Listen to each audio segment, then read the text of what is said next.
Arratsaldeon eta ongi etorriak Bilbo Zaharra forunera. Entzun dut deiren bat, mesedez, amatatu telefonoak, gehienak amatatuta egiko dizuzue, baina ezpare berriro begiratu. Gehienok jakingo duzuenez, Bilbo Zaharra Euskaltegiak urtero antolatzen du klasiko baten irakurketa, ikasturtearen amaieran Arriagan, eta aurten 7. ekitaldia antolatu aukeratu dugun liburua da Harri eta Herri. Hain zuzen ere 50 urte betetzen direlako, ez 50 urte betetzen direlako, baina horregatik ere bai publikatu zala. Motibo horrekin Bilbo Zaharra forunetik laguntzen diogu ekitaldiari hitzaldiak antolatzen. Lehenengo hiruhilekoan 3 izan ziren, orain bigarren hiruhilekoan beste 3, eta hirugarrenean gutxi gora bera irakurketaren bezperetan beste 3 izango dira. Gaurko gonbidatuak nire eskuinera Kirmen Uribe eta ezkerretara Angel Lertxundi. Gaur elkarrizketa batean eta galdetu didate ze motibo, zergatik gonbidatu ditugun bi artista hauek Harri eta Herriri buruz hitz egitea. Harrituta gelditu naiz, baina esplikatu beharko banu bezala. Gero hasi behar izan dut pentsatzen ze koinzidentzi edo zer dagoen, eta hasi bilatzen, eta bintzat hirurak badaukate gauza komun bat, eta da hirurak irabazi dutela Espainiako saririk importanteena literaturakoan. Aresti poesian, Kirmenek novelan, eta Lertxundik saiakeran. Bintzat puntu bat badaukate hirurak komun. Horretaz gain, nik uste antolatzen hasi ginenean, hain zuzen ere izan zan, motiboa izan zan kontrastea. Hau da, Angel Lertxundiren kasuan novelak idazten ditu, novelak eta saiakerak, baina, nola ikusten du novelagile batek Aresti, ez? Baina gero Lertxundiren kasuan gertatzen da, paraleloki irakurri izan diogu oso poesi zalea dela, poesia asko irakurtzen duela, da nik ez diot bentsat poemarik inoiz irakurri, ez dakit idatzi duen, baina bentsat ekitaldi asko egin ditu poetekin, urrutira joan gabe iaz egin zuena Hiruelen ikuskizuna, eta orduan argi geneukan ona ekarri nahi gedula. Eta Kirmenen kasuan azkenengo denboran novelagile bezala nabarmendu bada ere, uste dugu Kirmenen hasieran poesia zegoela. Lehenengo liburua Lizardiren saiakera bat izan zala, eta gero bitartean heldu eskutik, ez? Badago egilearen ikuspuntua. Ni ez noia gehiago esatera. Gutxi gora bera ordu erdi hitz egingo du bakoitzak, hasiko da Kirmen, eta gero Angelek segituko du, eta gero aukera edukiko dugu amaieran segitzeko hitz egiten.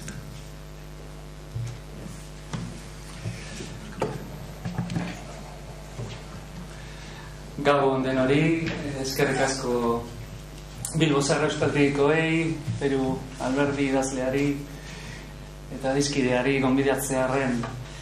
Niretzako gogore bat da hemen egotea, Angel Lertxundiren ondoan, gure belaunaldia ez baitzen ezer izango, berak egindako lanik gabe, ez? Berak eta beste bere belaunaldiko eta ondorengo belaunaldiko idazleek egin duten lana, ez? Guk izan dugu literatura bat irakurgai, beraiek ezain beste, eta izan dugu literatura bat irakurgai gure gaztaroan, gure nerabezaroan, Angelek, Ramon Zizarritoriak, Bernardo Gatxagak, jende horrek, eman egin zituelako, euskarari eman zizkioten hainbat eta hainbat lan on. Orduan gu idazle hasi ginen izaten, modu natural batean, genituelako ereduak. Genituen eredu batzuk, eredu gustagarria gainera. Horregatik da pozgarri niretzat, hemen egotea Handurekin. Gabriel Aresti, ez dakit, euskarak bizi gaitu eta bizi bedi, ez? Hemen bazaudete euskara ikasle, ez? Uste dut. Eta, oso esaldi edarra da hori Arestirena, euskara bizi gaitu eta bizi bedi. Euskarak bildu gaitu gona, eta zehazki Gabriel Arestiren figurak edo lanak. Niretzako Gabriel Aresti gauza asko da. Gabriel Aresti da nire poeta maitea, ez gauza edo arrazoi askoren gatik, eta saiatuko naiz azaltzen pixkanaka, ez? Oso txikitatik ezagutu nuen, etxean ezagutzen genuen Gabriel Arestiren lana, baita bere figura ere, ez? Figura eztabaidatua garai batean, eta gure etxea, etxe progresista bat zan, ez? Oso, Gabriel Arestiren ideologiari nahiko lotua, ezkerrekoa, nola ditezan, eta betidanik ni txikitan, nire txikitako unibertsoa edo txikitako iruditeria Gabriel Arestiri oso lotua dago, bere harri eta herriri eta beste hainbat eta hainbat gauzari, Arestirekin lotutako hainbat gauzari. Gero igual nerabezaroan beste izen batzuk hartuko dira, pot bandakoak eta Ruper eta beste musikari datozen hartzainak eta horiek, baina txikitan Aresti zen nire haurtzaroko iruditerrian figura bat, irudi bat. Baina guazen orain Aresti aztertzera eta bere lana harri eta herri, zehatz mehatz hartuta, eta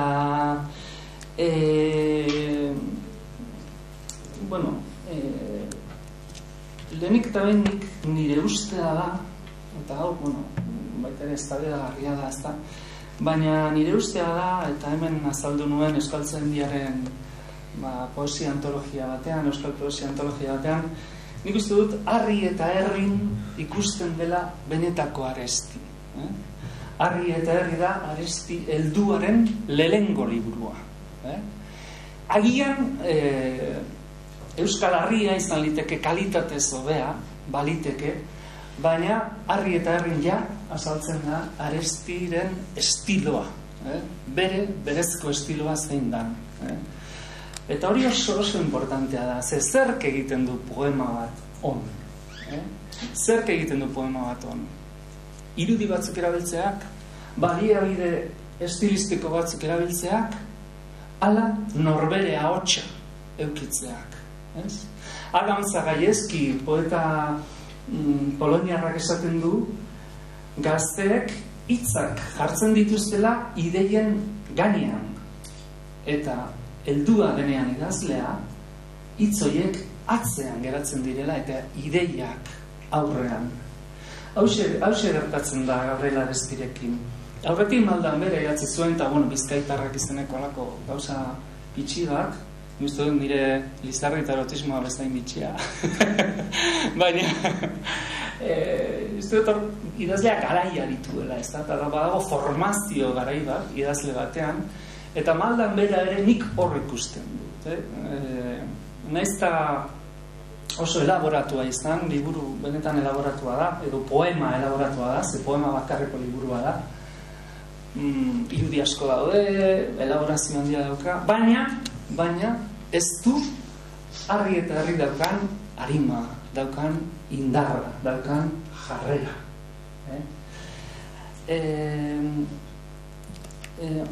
Roland Barthes ezagutuko duzue, teoriko frantsesa, iparraldekoa esan, ez? Batzuen ustez, hor ez dakite Baionan jaio zen, edo handik. Roland Barthesek 1978ko kurtsoa hasi zuen esaten esaldi bat erabiltzen du Danterena eta Dantek hala dio: iritsi naiz dagoeneko nire bizitzaren erdira, eta berak esaten du, Dante 35 urte zituen garai hartan, esaten du poesia ona orduantxe hasten dela, esan nahi baita poetak bere burua ezkutatzen ez duenean, poetak ez du bere burua ezkutatzen, ez du subjektua azpian uzten, baizik eta agertu egiten da, eta bi, jabetzen denean heriotzaz, jabetzen denean bere ibilera munduan mugatua dela, edo, ez? Adibidez, eta hor, gaztaroan agian ez zara horren kontziente heriotzarena, ezta? Baina noizbait, zure bizitzan, familiko norbait hiltzen da, ezagun baten bat hiltzen da, eta orduan ja azten da, nola baita esan, erloju bat azten da martxan, eta ja bizitza aurrera doa ikaragarrizko abiadan. Orduan, Roland Barthesen ustez, literaturako obrarik onenak jabekuntza horren ondoren sortua dira, ez? Bat, idazlea heriotzaz jabetu da, bi, ez du bere burua edo bere ahotsa ezkutatzen. Arestiren harri eta herri hori da. Arestiren harri eta herriin arestidea hartzen da. Oso modu desberdinetan bere ahotsa dago, nahiz eta batzutan mozorrotu egiten den, ez? Eta hor, nire oso gero hitzen godugu, baina badago nire aitaren etxea defendituko duteko ahots hori, ez? Ahots sendoa, segurua, pixkat biblikoa, ez? Iñaki Aldekoak esaten zuen, ez da? Baina gero badago ahots intimoago bat ere, hor dago oso pasarte polita hau, adibidez. Eskubeteka biltzen dut egia aldamenean dauden gauzetatikan, arrosa eta haren 5 orriak, krabelina eta haren 12ak, eguneroko iratzarto orduan nire gelako lehioan agertzen den lehen eguzki printzi iluna, eta gaur gauerdian Indautxuko plazan neskatxa batek zuen hula-hupia. Hula-hupa. Baila con el hula-hop. Bori. Esan baita, badago aitaren etxea defendituko duten ahots sendo hori, baina, eta nolabait militante hori, baina baita ere badago beste ahotsa hitz egiten dionean alabei, hitz egiten dionean Meli Basurtuko, ez? Zimaurritegian jaiotako lore hori esaten dio. Askoz ere ahots xamurragoa eta humanuagoa dena, edo Zorrotzako portuen aldarrika horretan, bere Arestiren garaiontako poesia oso ondo azaltzen duen esaldi badator, ez? Beti paratuko naiz gizonaren alde, ez? Gizona zentzu globalean, hartu behar da, gizateriaren alde, edo izango zen, gaur egun. Eta horria azaltzen da Arestiren autua pertsonarekin, pertsonarekiko hartzen duen konpromisoa. Eta baita ere, bere ahotsa oso urre dago, berak beste poema batean esaten du, nire egia da, eta bankeru baten egia bezain balio du, ez? Oso poema aktuala, Eta esan nahi dut, berak, bere burutik, bere neurritik, bere pertsona gisa, narrela aresti segurola gisa, daukan neurri humano txikitik, txiki hortatik, hitz egiten du. Eta gero badago beste elementu bat, nik uste dut oso importantea dena arestinta da umorea. Oso gutxi euskal poesia jasoan demagun umore gitxi agertzen da, gutxitan agertzen da umorea. Eta hor ikaragarria da kontrastea, ze bertsolaritzaren tradizio klasikoan umorearen erabilera konstantea da, eta gainera oso umore inteligentea erabiltzen dute bertsolariek. Eta zergatik hori ez da pasatzen poesia jasora edo, ez dakit, hor nolabait poetek ihes egiten zuten bertsolarien sarkasmorako joera hartatik, ez da, umore eta ironiarako joera hartatik, baina Arestik ez. Eta Arestik gainera jabetu egiten da bertsolaritzaren ondare horrekin, eta bere erara, ze bere euskaldun berria da, eta nik uste dut belarria badaukala, baina bueno, ez oso ona. Eta alako rima, alamoduzkoa egiten ditu, baina bertsoak benetan, astoaren bertsoak oskorri denak, eta oso eunda santi mamina bera, harri eta harri agertzen dana, oso bertso ederrak dira, eta umore puntua daukat, ez da. Orduan, umore horrek pertsona egiten du humanizatu ikaragarri, ez? Umorearen bitartez barriten duzu besteei buruz, egoera politiko eta sozial hain ilunari buruz barriten zuen, eta bere buruari buruz ere bai, ez? Gabriel Aresti, hemen batzan Gabriel Aresti segurola, Oian Bego, López y Pérez, holan? Marmolista ez berio. Bere buruari ere barreiten dio Arestik. Eta hor nik uste dut benetan bizirik dagoen Aresti hori nitzat poesia irakurle legez, poesia irakurlea bainez, hori da bizirik dagoen Aresti humanoa, Aresti humoretsua, xamurra baita bere familikoekin eta bere lagunekin, hori, Aresti hori interesatzen zait, Aresti urbanoa, Bilboko Aresti hori, eta ez hain beste serio jartzen zenean, ez? Niri Mikel Urdangarinek izaten dit, ez? Prentsaurrekotan eta Ikermen, ez jarri oso serio. Etxea defendituko dut, ez? No, lasai. Garaiko poesia da, hori ere ulertu behar da. Gauzak bizka kontestualizatu ditzagun, ze nik uste du moda hori Angelek asko sobeto esalduko du, berak garai hori bizi izan zuen, harri eta herri izan zen benetan leherketa handi bat, esplosio bat, sekula olako poema libururik etzen euskaraz egin, Xalerlet eta Gabriel Aresti dira garai hartan 73an agertu zen hau.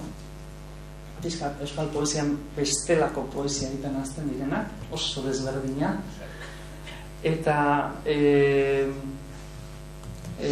Xaber beranduago. Baina Arestiren harri eta herri hau izan zen ikaragarrizko aldaketa handia. Aldaketa handia. Eta gero, horrek ekarri zion jendea pizkat itzalandia izan zuen hemen eta kanpoan, sari nazionala, itzulpenak ere horre izan ziren, gure idazlerik nazioartekoa izan zen momentu batean, itzulia izan zela, eta ezaguna zela bintzat Espainia mailan bai, ez? Eta horrek ekarri zuen nola baita esatea, harrita ondorengo belanaldia, baina harrita ez da inona, poesia soziala ja pixka modati pasatu da, ez da gizet, eta aldarrekatu zen maldan behera, bere lehengo poesia simbolista hori. Baina nik uste dut urte asko igarra direla eta pixka bat gauzak ja, ez da ura pixka garbiago dator gure ibaian gaur egun, eta ura pizkata garbitzen doa, eta perspektiba honekin ikusi behar dela Gabriel Aresti poesia sozialaren resaka hori bezala, resaka handi bat egon zen, eta jendeak etzun ezer jakin nahi poesia sozialari buruz garri batean, eta hasi ziren idazten poesia postmodernoa, atxaga, zarren handia eta hauetanak ez. Baina gaur egun distantziarekin nik uste dut benetan Arestiren indarra, Arestiren ahotsa, Arestiren estiloa, eta bere ekarpenik handienak hemen daudela. Harri eta herri, eta euskal harria horietan, benetan uste dut. Zer da, zen botatakoa, zer ekartzen du Gabriel Arestik euskal poesiara? Aipatu izan da poesia soziala, hori baino askoz gehiago da. Bertolt Brecht buruz orain ari dira azterketa literario sakonagoak egiten, garri batean zan Bertolt Brecht, poeta komunista, ez dakiz eder, eta pizkat oso azterketa ideologikoak egiten ziren, baina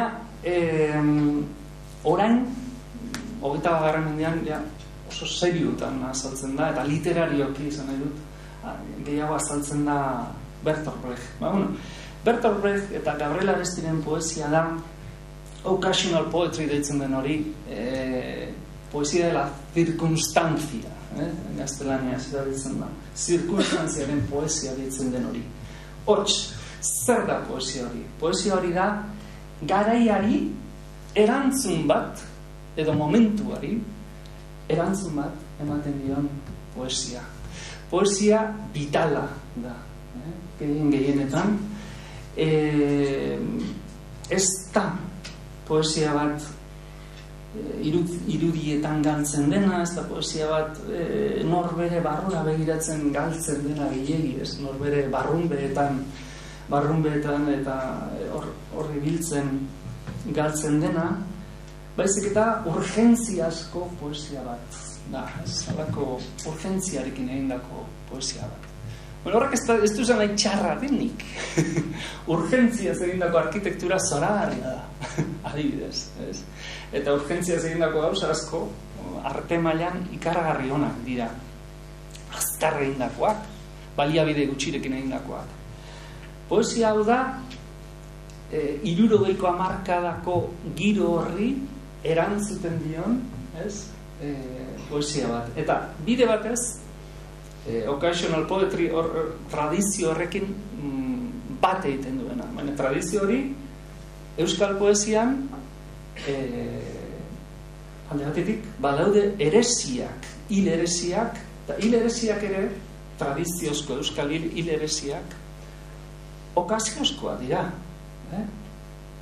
Andrea kantatzen dio senar bati, eta baina izen abiztenak dakizkigu, hildakoarenak. Eta euskal poesiaren ederrena, tradizionala, horti dator, eresio hitati dator.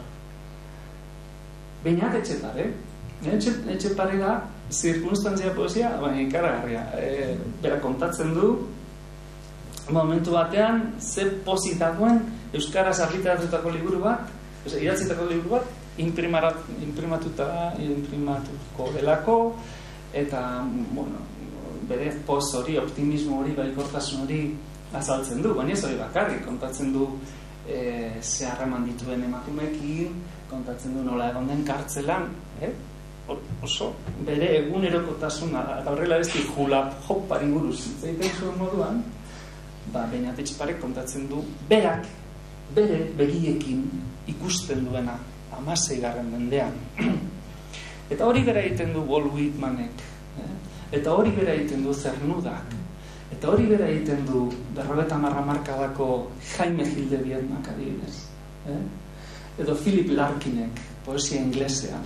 Hots, momentuan poetak ikusten duen hori kontatu, adorren hori gabe, apaingarririk gabe, zuzenean kontatu.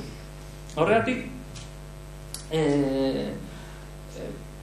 poesia hau Goethek esaten du dela poesiarik gorena edo, poesia okasionala. Azkenean, momentu jakin batean egindakoa eta momentu harri erantzun ematen diola, hori dela poesiarik gorena. Ez dakit Goetherekin ni bat natorren, baina bada behintzat irauten duen poesia bat. Historian zehar iraun egiten duen poesia bat. Zeratik, gizakiaren vitalismo hori azaltzen duelako. Bizitzaren alde egindako aldarri badelako poesia hau. Whitman bizi dago, Etxepare ere bai, Etxepare entzuten duzue, Oskorri kantatzen Etxeparetan, bizi dago, ulertu egiten da gainera, bere euskara, eta kontatzen dituen gauzak, bizi alditugu. Whitmanenak ere bai, Philip Larkinenak ere bai, Cernudarenak ere bai, nola ez. Orduan, bitxia da kontraesan hori edo ematen du kontraesan dala, ez da momentuari erantzunez egindako poesia bat, urgentziazko poesia bat, gero irauten duena izatea, baina horrela da. Eta kontrara, nik izango nuke, Maldan berak ez duela irauten. Maldan berako poesia simbolista horrek, oso demode irutzen zait gaur egun. Ez dauka, ez da, ez da giren ez, ez gara gero hasiko hemen, baina nire iritzia da, nire iritzia da. Orduan, honekin bukatu nahi dut, Arestiren poesia da, poesia vitalista, poesia zuzena, poesia landua, naiz da argia izan, poesia landua da. Berak ihes egin nahi du itxuratik, itxurazko lirismo horretatik, eta nahi duena kontatu gauzak soil, baina irudien erabilera oraindik ere oso ederra da, ez? Eta gero gaiekin ikaragarri aurreratu zen, garai hartan, izo dela klase sozialen arteko eta, gatazka hori azaltzen duen lehengo poeta da, ez? Eta gero, baita ere, gizabanakoaren eskubideen aldarrikapena egiten duen lehengotakoa, bere poemetan Hiroshima agertzen da, bere poemetan oso poema ez dakit, ez? Andy Warholen nola erabiltzen duen egunkaritako eta berri horiek bere poemetan azaltzeko, eta gero izan behar nuena naiz eta harri eta harrin ez agertu nola egin zuen Adelaren kantu hori niri hor benetan markatu egin duen txikitan, eta nola abortoaren auzi hori azaltzen duen oso duela 40 urte, oso gai aktuala tamalez berriz ere. Eta Adelako zati hori irakurriko dizuet, ze naiz eta horrekin bukatuko dut, naiz eta eman gai gogor bati buruz hitz egiten du, gai sozial bati, soziala baino ez dakit, igual gari hartan izango zen, baina eskubide zibilei buruz gehiago ari da, eta hau esaten du, azken agurra erran deraunagunean bortitzen ari ere pausatu zitzaion elur maluta bat begiaren ertzean. Eta zer ez da behar gehiago elur maluta bat hemen, ez da irudi ederra. Zertak behar irudi gehiago, zertarako anpatu poemak irudiak jartzen eta ezerrez kontatzeko azkenean, itxura hutsa. Hor, Arestik egiten zuen irudi bat hautatu, eta pum. Eta irudi honekin dena esaten du. Bueno, honekin bukatuko dut, beste aipamen txiki bat egin da, nola esaten dute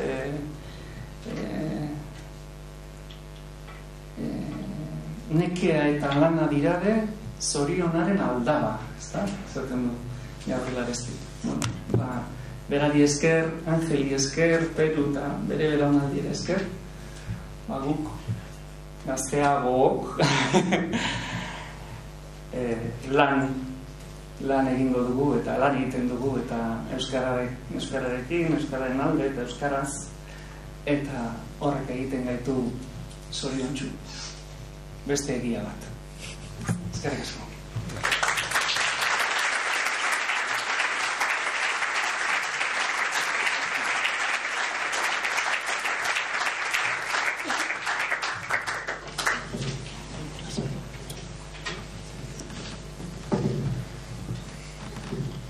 Arratsaldeon, Kirmenari zelari gogoratu noiz ezagutu nuen, zein egoeretan Gasteizen eta nola hitz egin zidaten berak eta bere lagun batek orduntxe prestatzen ari ziren liburuaz, Lizardiren erotismoaz, eta nola esan ziren, behar bada erokeria irutuko zaizu, zerak orduan zuk hitz egiten ziren. Horren ere bai. Irutuko zaizu, erokeria bat irutuko zaizu zerak Lizardiren erotismoa saritzeta. Ez gizona, guztiaren ardatza beti da eros eta thanatos. Eta jende guztiak uste du Lizardik thanatosi bakarrik, buruz bakarrik itzegin dula eta ez besteaz ere bai. Eta bestela ez dago poesiarik. Alegia, irriken multzo hori, ez da bakabakarrikan guk entenintzen dugun erotismo hori, eta da irrikak guztien, bizitzako irrikak guztien multzoa eta eriotza. Eta horretan liburu harri, gero Albertanian argitaratu zen liburu harri nik kariño berizi bat diot, ze bai jauna Lizardiri beste begirada bat ere erazten zaiolako, eta nolabait reivindikatzen zaiolako ura bezan gizon zuhur bati zer eta erotismoa.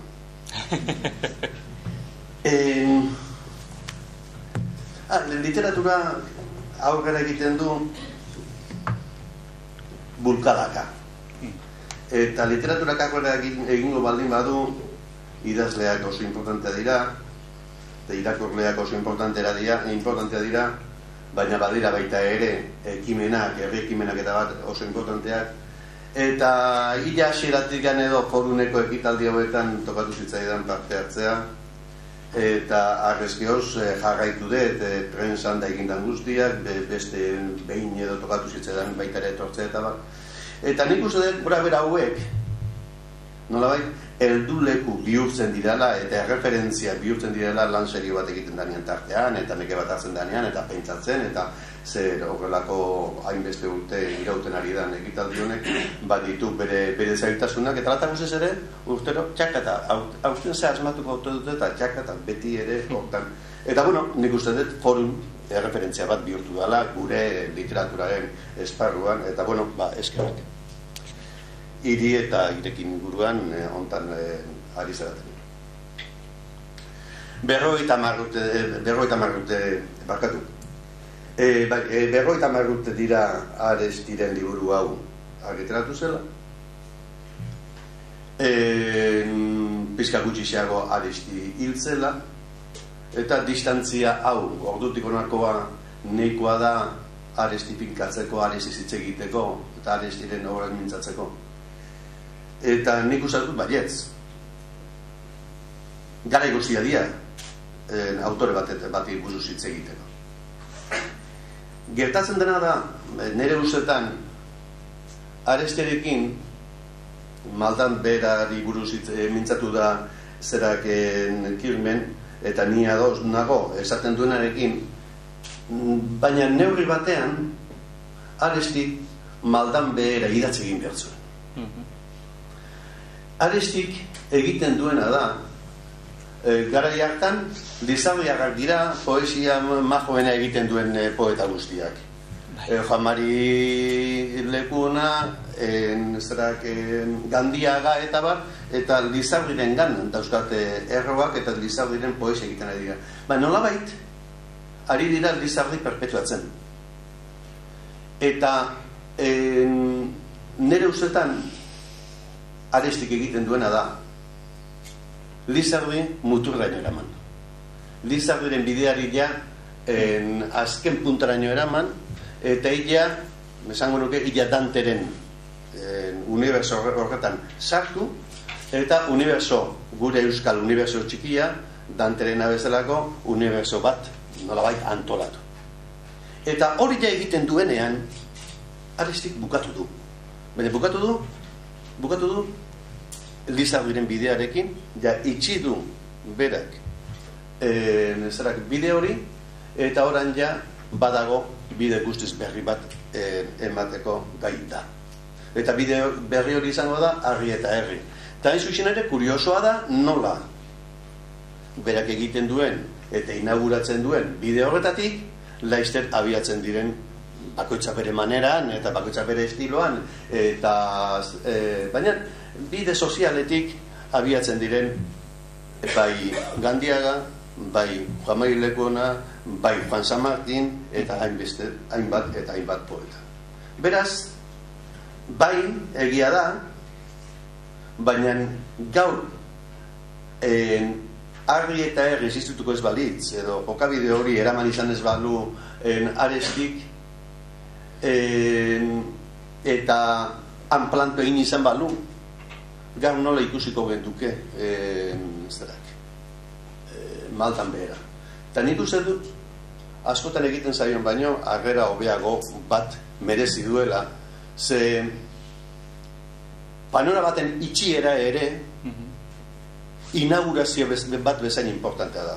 Batzutan, egokitzen da, autore batek panorama bat izten duela, eta antxe bukatzen dela, asunto guztia, zerak egiten Cervantesek egiten duen bezala, novela klase batekin bukatzen du, baina inauguratu egiten du beste bat aldi berean. Beste batzutan berriz, autore batzuk egiten dute, bat eta bestea. Eta bi bide desberdin eginez. Cervantesek bat egin duen, baina Arestiren kasuan biak egiten ditu. Bat probatzen du, eta bestea izten du. Eta bueno, alde hortatik, nik uste dut, Arestik gaur 50 urte pasa dira, eta Arestik erabat bigentea dela autore. Moda pasatzen dira.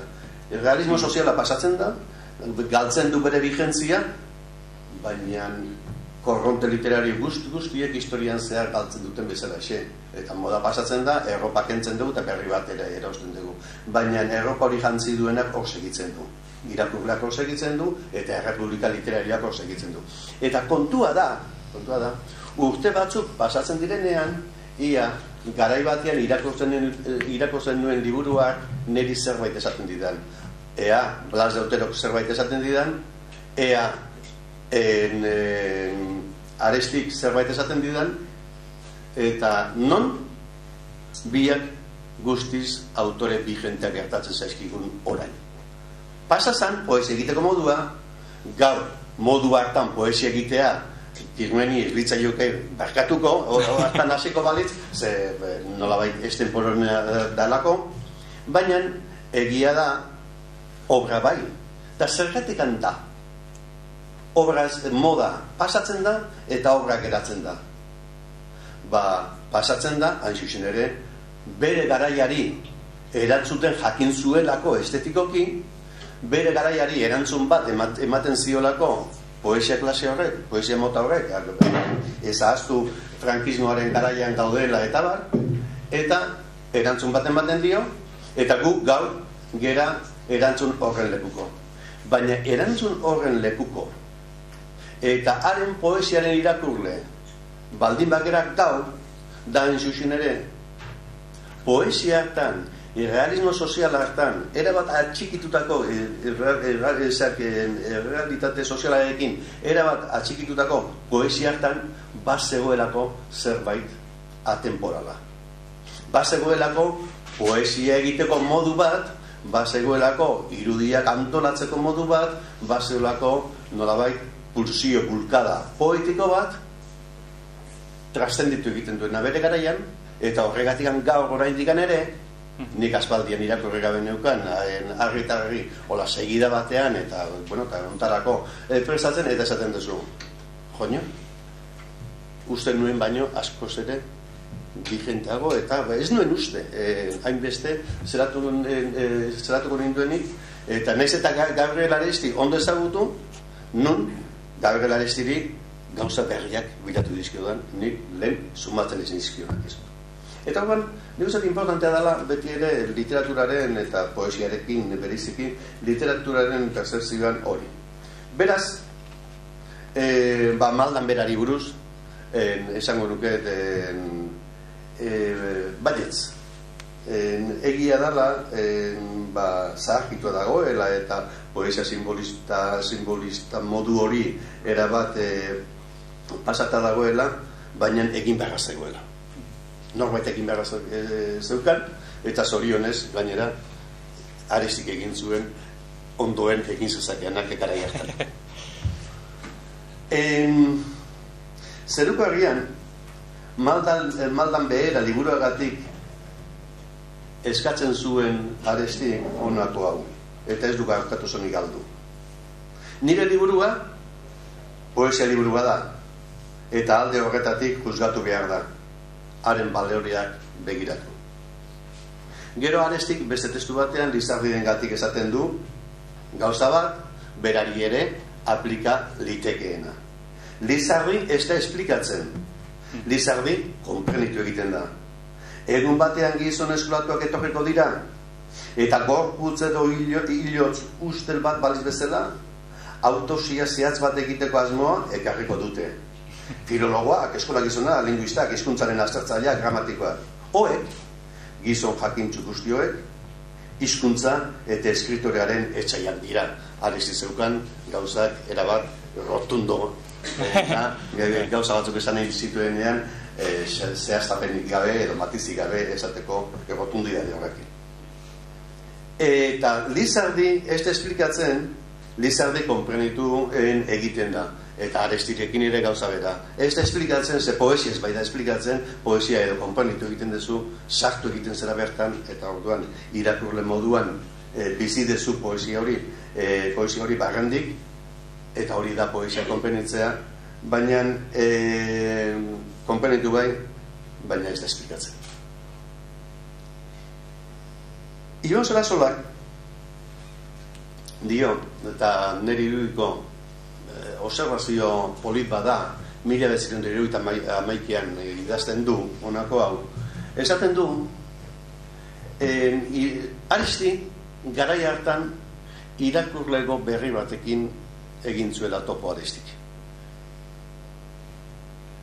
Eta, bueno, gaurko irakurlegoa ez da, baina nolabait izan liteke gaurko irakurlegoaren hasiera, hastapena edo da. Segura asko, berak bizita asko egiten zituen Arantzazura, han ezagutzen du Jose Azurmendi, han antzesten diote lehen da biziko aldizko bera antzerkia,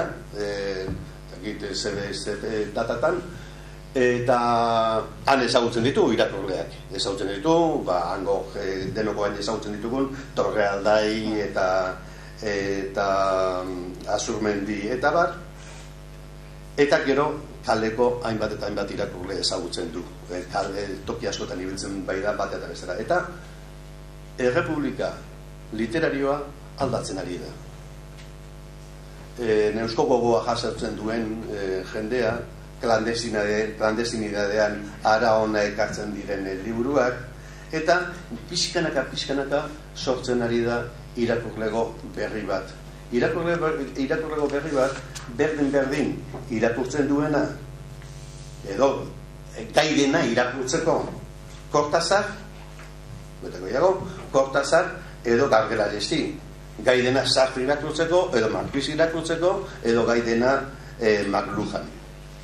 Bere garaiko pentsamentu liburuak irakurtzeko gaidena, eta literatur puntuak ere irakurtzeko gaiden irakurlego berri batekin.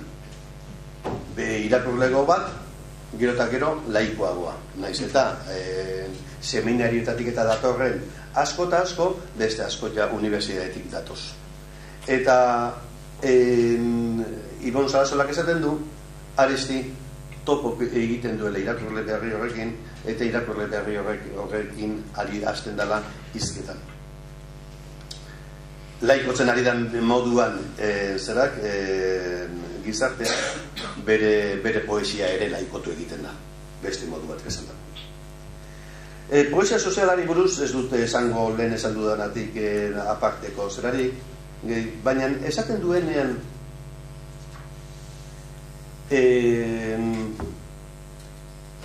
bere esaldi famatu hori poesia mailua dela esaten duenean, esanen dutela poesia ez dela, baina nik esanen diet poesia mailu bat dela.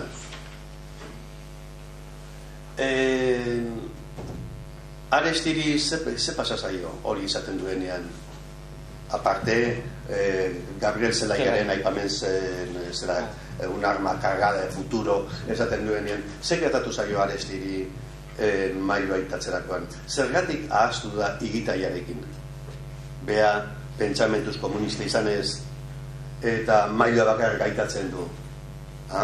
Aldaketa sozialean badago baita ere hiriaren reivindikazioa eta badago ruralidadeari, bizkar emate bat edo ja beste garai bat bizitzen ari gerala. Alegia, poesia mailua da eta euskal literatura igitaiaren mende egon da orain arte eta garai berria bizi dira eta horregatik aipatzen dut.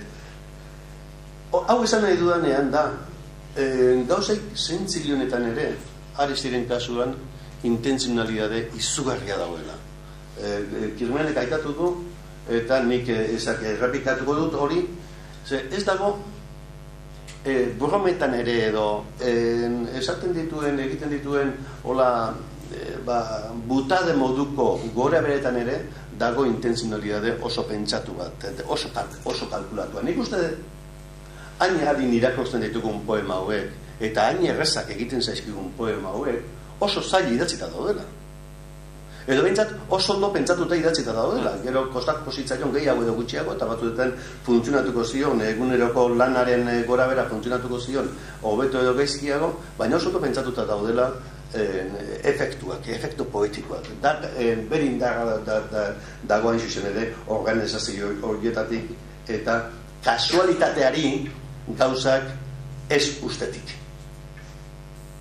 Askotan idazleok tentazio izaten dugu kasualitateari, eta egiten zait, ez dakizer egin, eta ez kasualitatearekin espiratzearen ezrak. Egia da kasualitateak ekartzen dituela gauza oso derra. Eta egia da kasualitatearekin pidatu beharra dagoela, baina galbaetik pasa ondoren. Eta nolabait poetaren beraren galbaetik pasa ondoren. Eta uste dut hortan Gabriel Aresti oso zorrotza zela. Tonuaz aipatu du jardun du zerak Kirmenek, eta nik bere tonuari argi eta argitik aurrera, ez maldan behera, deituko nioke tonu profetikoa.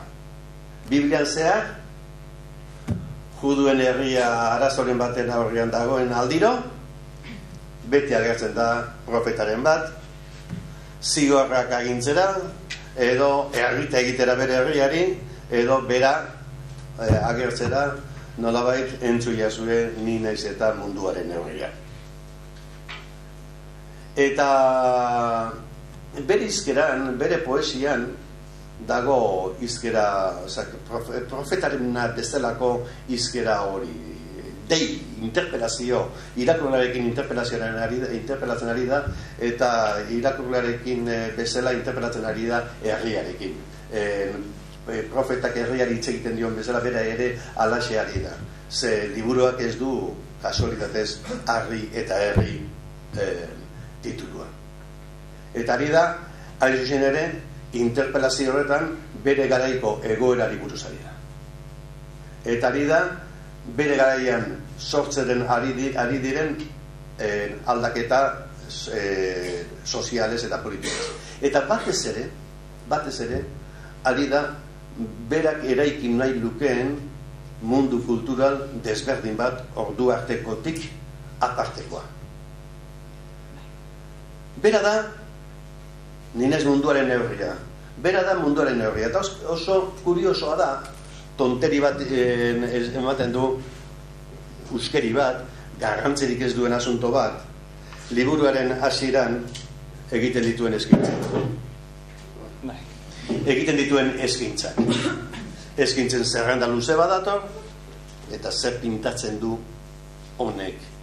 Zertara dator bere adiskide eta esain adiskideen zerrenda hau hemen agertzea. Berak irauli nahi duen mundu kulturalaren erreferentzi nagusia daude hemen. Eta berak esaten du, ni naiz munduaren neurria, hemen nere mundu, euskal munduaren neurria, euskararen eta euskal kulturgintzaren neurria, eta hor nago ni.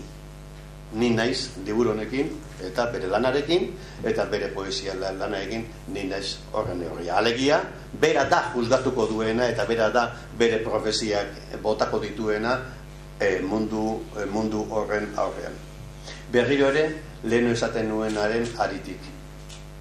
Gabelareztik gauzak oso ondo kalkulatzen zituen.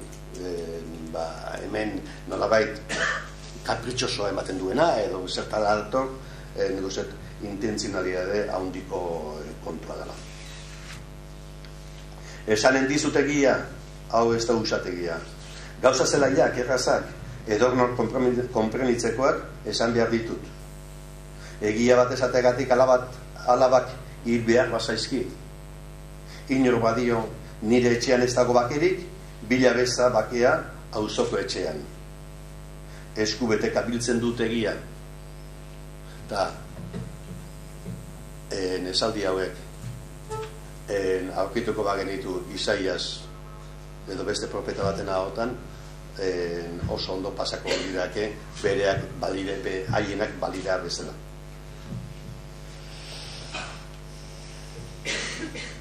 Profete modura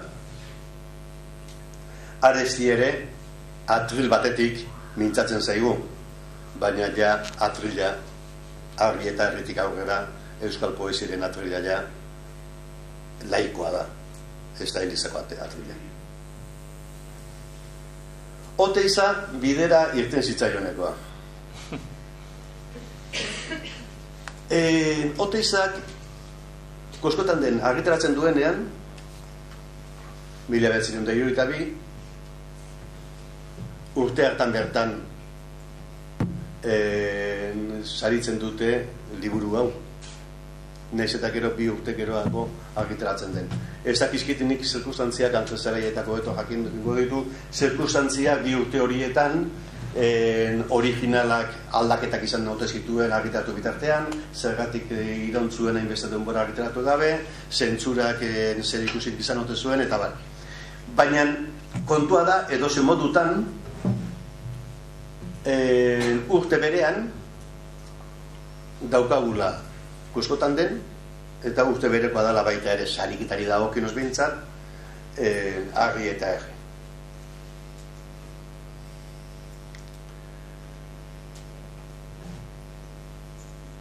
Oteiza bidera irten zitzaionekoa esaten dudanean, Aresti askotan joaten zen Arantzazura, eta Arantzazun topatzen zituen Oteizaren apostoluak bide bazterrean. Enkofratuko kaja luze batzuetan sartuta, Elizak bere arazoak zituelako, baimentzen entzuelako, frisoan ura jartzea. Eta Paulo Agirre Baltzategik esaten digu, azkeneko jakinen esaten du, agertzen da bere artikulu bat, Aresti Arantzazun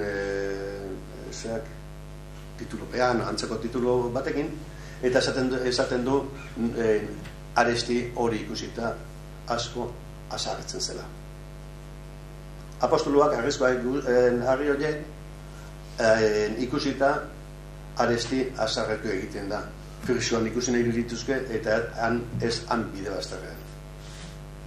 Baina oso redukzionistak izango gineke, baldin eta Arestiren harria pentsatuko bagenu Oteizarena dala. Oteizarena bada, baina Arestik hori baino lehenago ezagutu ditu beste harri batzuk. Ezagutu ditu beak ere mendiko harriak eta karezko harriak Oteizale juratu zuten bezala Aresti ere bai. Arantzazura juten zenean berak aipatzen du, mendiaietako harriak eta aipatzen ditu.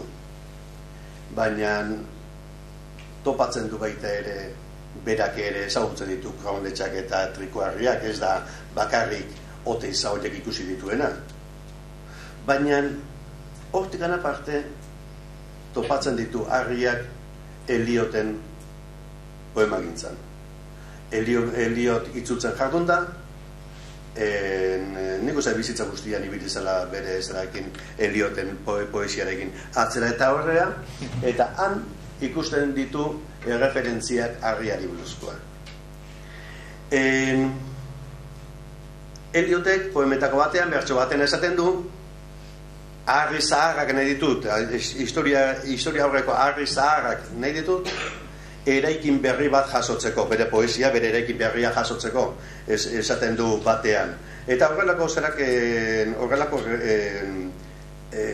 elementu batzuk harriarekin zer ikusia dutenak daude, bakigu lurrari eskintzen dion poesi andana luze hortan Eliotek reflexio egiten duen, eta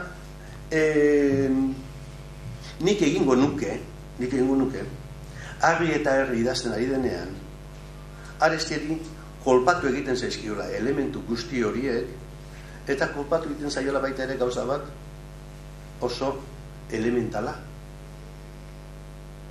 Bidera etortzen zaio ez bakarrik Oteiza, etortzen zaio harri eta herriren, bakatu nogola esatea, harri eta herriren antzekotasuna. Hain da evidentea, eta hain da inok erabili ez duena bestalde, baina hain da evidentea lotura, eta hain da esanai poetikoa handikoa lorpen izugarri badu. Hor, Arestiren apostoluak eta Arestiren koskotan de topo edo aurkitu izana bezain importantea da aurkikunde hori. Xumea. Baina nolabait gero etorriko dan poesi gintzaren guztiaren abia puntua izango dena. Koskotan den gure espiritualidade estetikoaren aztaketa horretan Oteizak lehenera eramaten gaituenean eta han bilatzen duenean nolabait gure espirituaren eta gure animaren tokia eta bilatzen duenean utza, trikoharrietako utza, gertatzen dena da Oteizari falta zaiola tresna estetiko importante bat, sekulakoa hori erabat burutu alizateko eta utxune hori ulertu alizateko. Eta utxune hori nolabait adirazi alizateko. Eta hizkuntza. Da, utxunea berak espresatzen duen utxune hori, eta bera bilatu nahi duen utxune hori, hizkuntzari gabea da. Edo, beste modu batera esan da, hori espresatzeko bere hizkuntza gaztelania da. Eta orduan, horregatik Oteizak ez du beste posibilidadeik, beste aukerarik, han gelditzekoa, eta handikan aurrera ezin abiatua. Dena baztertu behar du, oinarriak han edukitzeko. Baina Arestik nahi duena da Eliotena. Arestik nahi duena da harri zaharrekin, hizkuntza zaharrekin eraikin berri bat osatu.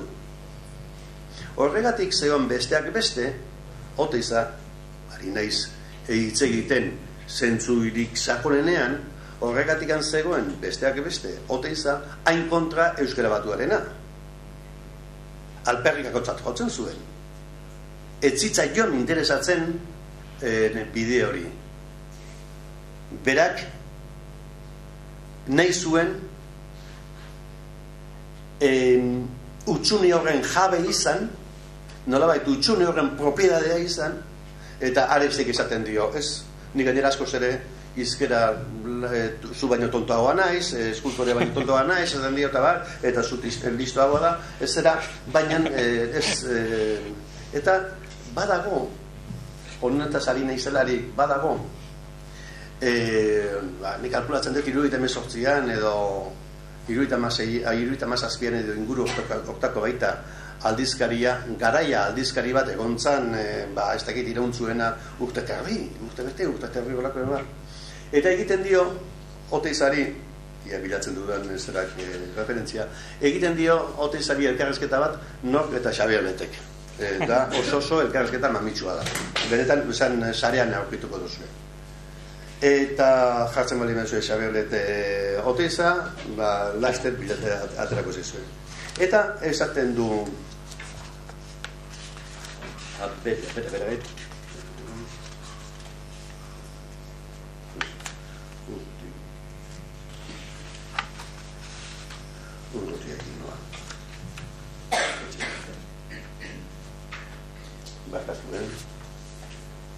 Dana irakurretak ikarriet, gero papeletatik naskatu nez, eta beti horrelauta pasatzen dira. Bueno.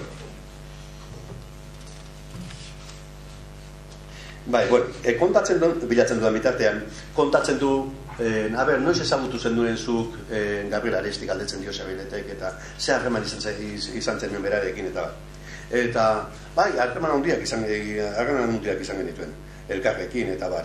Eta diskutitzen genduen, beti kulturari buruz, diskutitzen genduen euskarari buruz, euskal arteari buruz, poesiari buruz, eta bar. Eta asko azarratzen ginen, eta orduan, momentu batean, Arestik esan omen ziola. Eski esaldi jago oso polita da.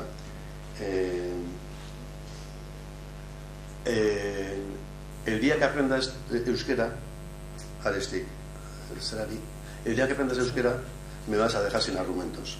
O me vas a dar la vuelta. Está claro. Hori da, nolabait, arazoaren funtsa. Oteizak badu indar nahikoa eta badu intuizio nahikoa bere estetika aplikatzeko orduan eta bar. Eta tresnak Arestik daukan tresna ere balu, claro, gertazan ez dakoala. Eta orduan Arestiren aukerak askoz ere handiagoa direla. Elukubrazio txiki bat edo lazerak.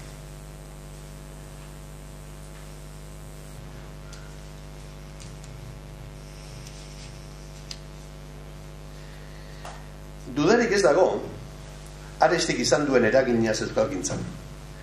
Bai literaturari buruzko perspektiba dialektikoan, baita euskara batuaren aldarriak diskurso literarioari egindako ekarriarengatik.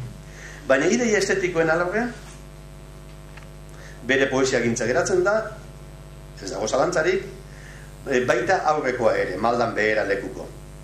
Baina ideia estetikoen alorrean, askotan aipatu izan da Oteizaren saioak, euskal poesian izan duen eragina. Poesia egiteko moduan, Gandiaga, Lekuona, Juan San Martín, Lete, eta ideia estetikoen alorrean batez ere, bai arte plastikoen munduan, baita gaztelaniaz idazten duen askoren euskararen ganako gurrutiramentua, edo indiferentzia, edo abandonoa, edo esakintasuna zuritzeko ere. Hainbeste kalte egin diguten, jo eskribo, o pinto, o eskulpo en euskara, bezalako ateraldiekin. Eta hori da Oteizaren asmazioa bete-betean, gero sekulako ekarria izen duena. Oteizak listoentzat eskupiltzen omen zuen, Arestik tontoentzat idazten. Horra berriro modu askotara irakur daiteken esaldi bat. Oteizak listoentzat eskupiltzen zuen, gaztelaniazko mailuarekin euskaraz mintzo omen diren eskulturak eginez. Arestik berriz, badakigu zer egiten duen eta nola egiten duen. Hizkuntza hegemonikoko hiztunek hori dute betiko agotxa. berean ari direlarik nonaikoa egiten dutela uste dute.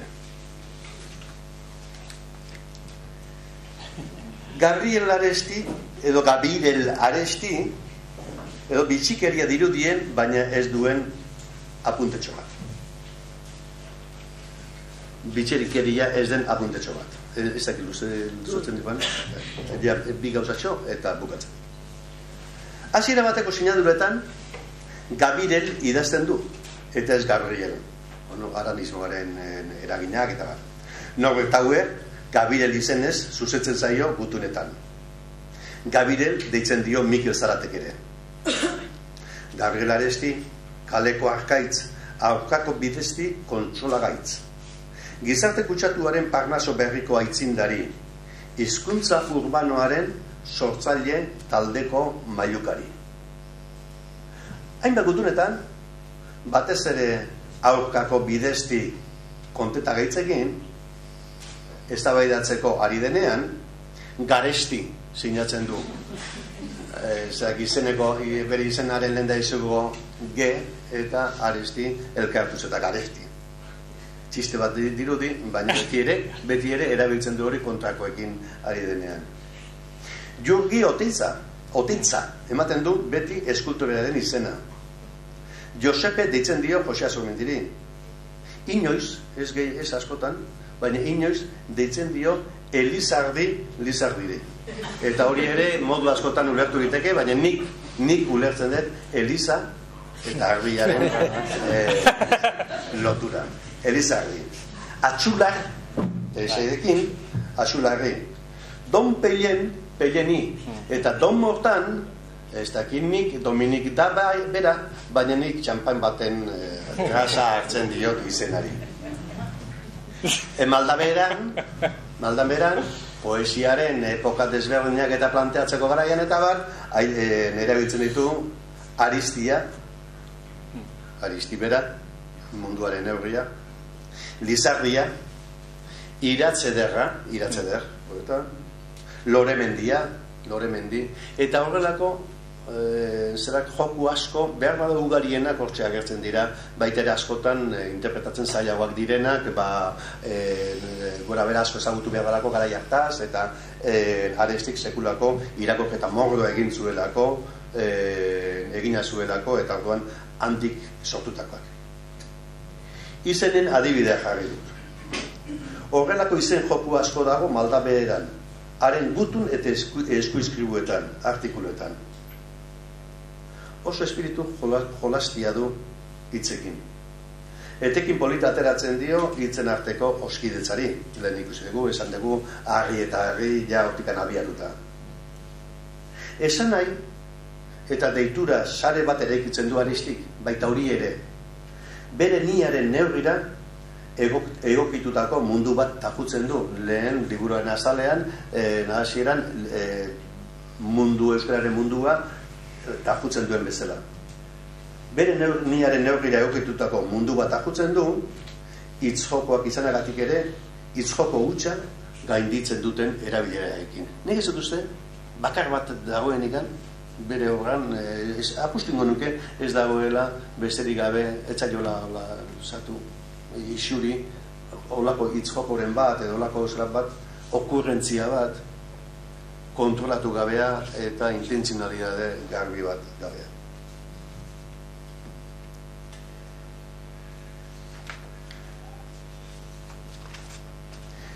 Bukatzeko Aresti eta euskera batua. Ez nahi duzatuko, gauza desente ditut honetaz esateko, ez nahi duzatuko, baina emango dut nagusiena. Argi eta herrin badago, posilabur bat, esaten duena, Axularre buruzkoa, esaten duena. Axular, Gorbeia mendian dago ehortzirik. Eta hori egin zuen Arestik. Batasunerako bere proposamenean, bai teorikoki eta baita praktikoki ere. Axular Gorbeia mendian ehortzi. Lapurteraz, Bizkaieraren lurrean, arrisku guztiekin eta aukera guztiekin, baina bera euskaldun berria zen. Etzeukan dialektoak, euskalkiak ematen duen batasunerako nolabait etxe eginik, sukaldea etxeko zutik hartutako antolamendu guztia, Bizkaiarena, Gipuzkoarena, Lapurterarena, eta hori jasoa zuen, eta falta zitzaion naturaltasun hori. Naturaltasunara falta zitzaiola esaterik baldin badago kontu hauetaz ari gereradik. Baina egia da, arbola, enborra, euskalkiaren enborra, etzeukala, eta orduan berak egiten du, gaztelaniaz esaten den bezala, desukapa un saio, eta egiten du, enbor bat, ondo datorkiona, daukan tradizio izugarriagatik Lapurtera hartzen du enbortza, baina handik hemendik hartzen du eta bere proposamenak egiten ditu. Berak osatzen du enborrak kimatu egiten dira, adarrak moztu egiten zaizkie, aldian behin izerdia jariotu egiten da, eta enbor batez da berez sakratua, eta orduan egin ditezke txertaketak, eta orduan erabat abila da horiek guztiak egiterako gaia. Berat testu batean dio, ez dit importa, Lizardiri buruz, Lizardiri kritikatzen diote, oker espanago, udaberria femeninoa bihurtu duelako eta euskal tradizioa maskulinoa delako, uste dut, oker espanago alako zerbait, eta orduan erabat bere pentsamentua espainola dala, zerak Lizardirena, eta bere formazio poetikoa espainola dala, eta zerak Arestik esaten du. Ez dit importa. Ez dut hori kontuan edukiko. Lizardiren poesiaren barreneko muina erderazkoa ala euskerazkoa denik bakarrik edukiko dut kontuan munduak sortu dituen poeten artean maitagarrenetako badela. Alegia, zein importa niri zer duen horatzean, niri lortzen baldin badit Lizardi mundu bat eraikitzea poetikoki, eta mundu horrek ni asetzen baldin manau, ni irakurle gisa asetzen baldin manau. Eta bide horretatik edo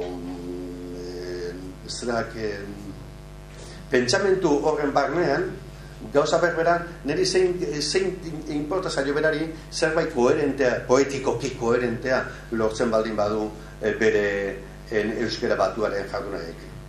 Eta aran non, euskeraren aldarri nagusia eta etengabe egin zuen gizona, bat Gabriel Aresti, eta gero eredua Koldo Mitxelenak zeratu zion, hain zuzen ere, filologoen eta binbainagoetan jardun ondoren.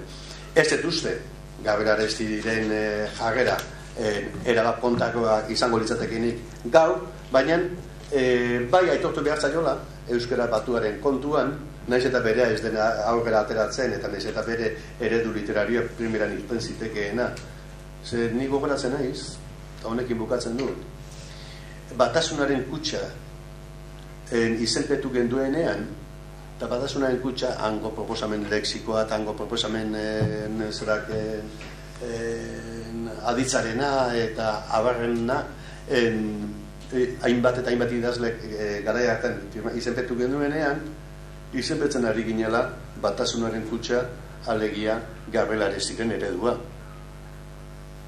Eta gero, Euskaltzaindia beste bide bat hartu zuen, Koldo Mitxelenaren bide hartu zuen. Baina horregatik diot, aldarria berak egin zuen, eta aldarri horregatik, nahiz eta eredua desberdina izan, hau importantea da, aldarri horregatik aterazan neurri handi batean batasunak batuak egin zuen. Arestirik gabe nekez mugituko ziren garai hartan oraindik ere urak hainbeste bere enpeño hori izan ez baldin bazan. Baina bere alegin hori, honekin bukatzen dut, baina bere alegin hori da poeta baten alegina. Tresna espresibo bat, tresna adierazkor bat, eta mailu baten indarra izango duen tresna aurkitu nahi duen gizon batek ikusten du ez dela posible daukagun banaketa, daukagun dispersioa hizkuntzaren egituraketan. Eta hortik bere alegin izugarria. Eta ez dezagun ahaztu, inondik ere, Aristirik buruz hizketan ari gerala, bere poesiari buruzko bi multzo handiz hizketan ari gerala. Ez dugula ezarritzegin antzerkiaz eta bat, eta Aristik 42 urte zituela, 40 urterekin hiltzela, 42ekin. Eta, bueno, ez da, hasi nez esaten 50 urteren ondoren Aresti zer, eta, bueno, Aresti 20. mendeko gure zutabe bakarra ez noski, baina bai zutabe nagusi bat, eta gure hainbat eta hainbat gauza modernidadera ekarri zituen idazle izan zela.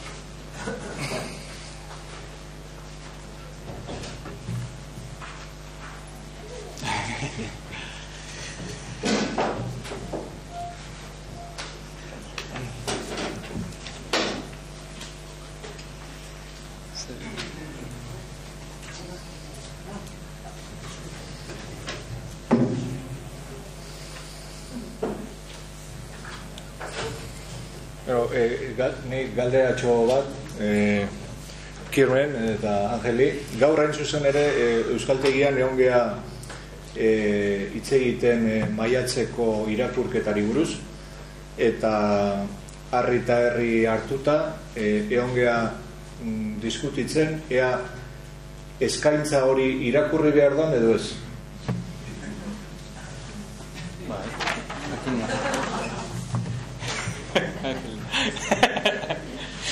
Harri eta herri irakurri behar dan edo ez? Harri eta herri irakurkerakoan, a ber, eskaintzatik hasiko gehan ja.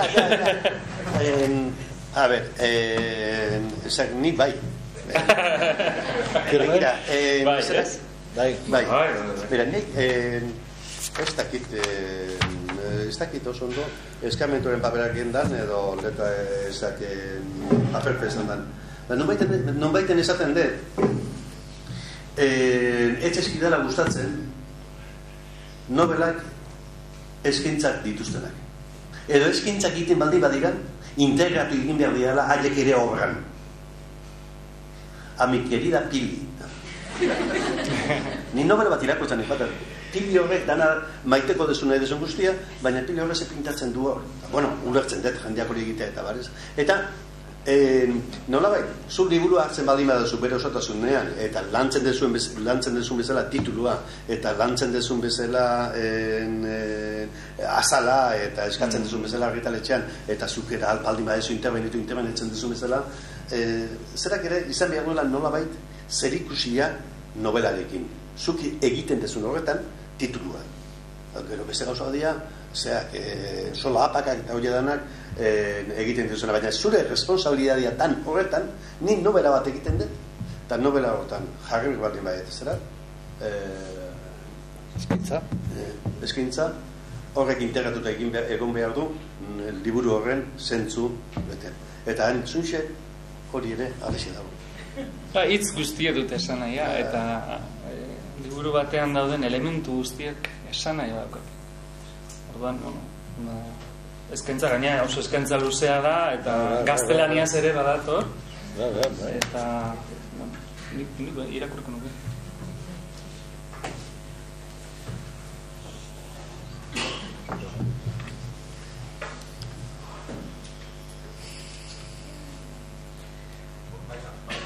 Humorez hartu behar dugu ordu eskaintza hori. Humorez hartu behar dugu ironiaz, hainbat frailei. Eskaintza. Kantu bakarrak gara hortan. Baina gertatzen da dagoela fauna adierazko asko badago baita ere bere harreman personalen aipamena bera nahi atarteko eta emakume batzuk ere aipatzen dira eta baina fana horretan bereak oso personalak direnak eta beste batzuk zabalagoa direnak. Baina hor ironia dudarik gabe dagoela.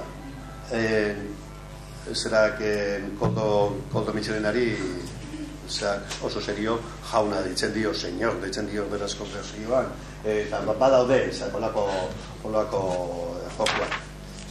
Baina eskintza horiek egiten dituenean eta ironia horiek erabiltzen dituenean edo zera joko horiek egiten dituenean, dudarik ez dago bere euskarari buruzko unibertsoa ari dela magazten. Baina nik uste dut parte bat da, parte importante da, bere obrarena. Gainera, poema guztiak, liburan dauden poema guztien norbaiti eskinita,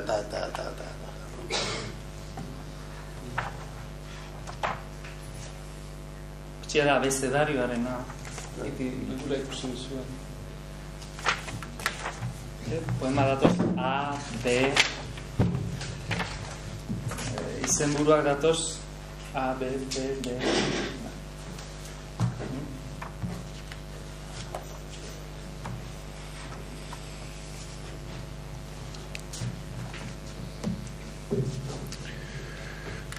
Bueno, besterik ez bada, bihar ordu berean Jon Juaristi eta Carmelo Landa. Bihar.